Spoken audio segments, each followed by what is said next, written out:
Salah satu ajang balapan favorit gue yang seru untuk ditonton adalah DTM. Dan pada tahun 2019, terdapat pendatang baru yang menggantikan Mercedes yang keluar dari DTM pada akhir 2018.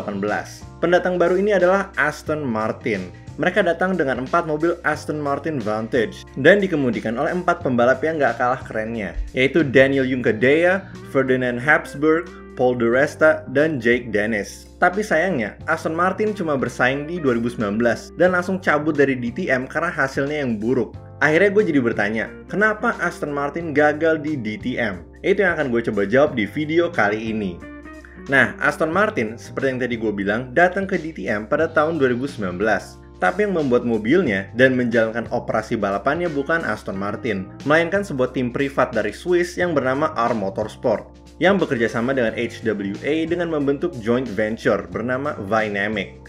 Vynamic bertanggung jawab dalam membuat, mengembangkan, dan mengoperasikan keempat mobil Aston Martin Vantage selama satu musim. Kalau dibagi antar perannya, R Motorsport yang bertanggung jawab dalam menjalankan balapannya, sedangkan HWA yang bertanggung jawab dalam mengembangkan mobilnya, terutama untuk mesin yang digunakan. Sebuah hal yang harus kita beri tepuk tangan adalah seberapa cepatnya Vynamic dalam menciptakan mobil ini, karena mereka berhasil membuat Vantage DTM dalam waktu kurang dari 100 hari. Perlu gue tambahin juga kalau 2019 merupakan tahun pertama digunakannya aturan Class 1 Touring Cars, di mana semua mobil menggunakan mesin 2.0 liter inline 4 ditambah turbo yang bisa menghasilkan 650 horsepower. Itu baru mesinnya, belum lagi berbagai teknologi lain yang melengkapi sebuah mobil Class 1 dari luar ke dalam. Intinya adalah mobil Class 1 merupakan mobil balap yang sangat canggih. Semua komponennya dibuat khusus untuk DTM. Semua orang pada optimis terhadap kemampuan R Motorsport, di mana keempat Aston Martin yang mereka bawa kelihatan bisa bersaing dengan Audi dan BMW. Apalagi dengan keberhasilan Paul di Resta untuk dapat posisi 3 dalam kualifikasi untuk balapan pertama di Hockenheimring. Tapi sayangnya ketika balapan berlangsung, mobil dari Ferdinand Habsburg terpaksa harus diberhentikan karena terdapat masalah pada mobilnya.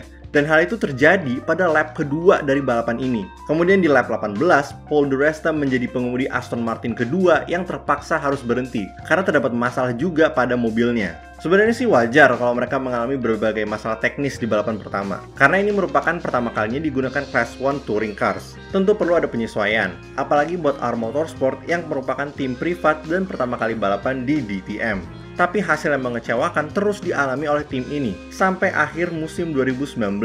Terdapat banyak balapan di mana salah satu dari 4 Aston Martin yang ikutan terpaksa harus berhenti karena masalah teknis. Kalau bukan kecewa karena masalah teknis, mereka kecewa karena finish di posisi yang rendah. Dengan hasil terbaik yang mereka raih adalah pada balapan pertama di Norris Ring, di mana Daniel Juncadella berhasil dapat posisi 6. Saking parahnya performa dari Aston Martin yang digunakan, mereka aja sampai memilih untuk nggak ikut balapan DTM X Super GT di Fuji Speedway demi mempersiapkan diri untuk tahun 2020. Yang sayangnya, R Motorsport memutuskan untuk tidak lagi balapan di DTM untuk 2020. Dari yang gue lihat dan baca, terdapat 2 hal yang menjadi penyebab kegagalan Aston Martin di DTM. Pertama, masalah pada mesinnya. Seperti yang gue bilang di awal, yang bertanggung jawab dalam membuat dan mengembangkan mesinnya adalah HWA. Dan secara sekilas, HWA kelihatan sebagai pihak yang tepat untuk mengurus semua yang berkaitan dengan mesin. Apalagi mereka punya banyak pengalaman bekerja sama dengan Mercedes di DTM. Tapi sayangnya, mesin yang mereka buat justru jauh dari ideal. Tenaganya kurang, dan mesinnya sering mengalami kerusakan. Sebagus apapun pembalap lu, kalau mobil yang dikasih kayak gini, mereka nggak bisa berbuat banyak. Kesulitan inilah yang membuat R Motorsport memutuskan untuk menghentikan kerjasama mereka dengan HWA dan mencoba mencari pihak alternatif sebagai penyedia mesin. Tapi sayangnya mereka juga gagal untuk mencari pihak yang mau menggantikan HWA. Dan kedua, kekurangan dana. Perlu gue ingatkan kembali bahwa R Motorsport adalah tim privat. Walaupun mereka mendapatkan lisensi dan dukungan dari Aston Martin untuk membuat dan menggunakan mobil Vantage DTM, uang dan sumber daya yang mereka miliki jelas kalah saing dengan berbagai tim pabrikan dari Audi dan BMW yang mendapatkan dukungan penuh. Dana merupakan komponen yang penting dalam mengikuti sebuah ajang balapan, dan itu lebih kerasa lagi ketika lu balapan di DTM. Karena mobil Class 1 ini sangat canggih. Dari luar ke dalam, semua komponen dan teknologi yang digunakan memiliki tujuan untuk memaksimalkan performa. Belum lagi mereka harus mengembangkan terus mobilnya selama satu musim. Otomatis biaya juga naik. Semua faktor tersebut membuat musim DTM 2019 serasa persaingan antara Audi dan BMW aja, dengan Aston Martin yang ketinggalan di belakang. Semua kesulitan itu mengakibatkan kegagalannya R Motorsport dan Aston Martin di DTM. Oke guys, sampai situ dulu untuk video kali ini. Memang sayang banget Aston Martin melalui ARM Motorsport gagal untuk bisa bersaing lebih lama di DTM.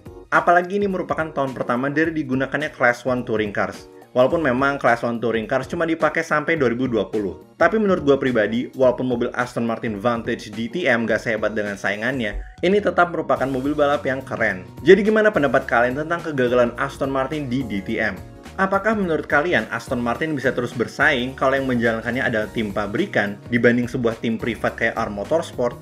Atau mungkin menurut kalian ARM Motorsport sebenarnya bisa berhasil kalau mereka bekerja sama dengan penyedia mesin selain HWA? Kasih tahu di kolom komen ya. Kalau kalian suka video kali ini, jangan lupa untuk like. Kalau nggak suka silahkan dislike. Dan kalau suka banget, jangan lupa untuk subscribe.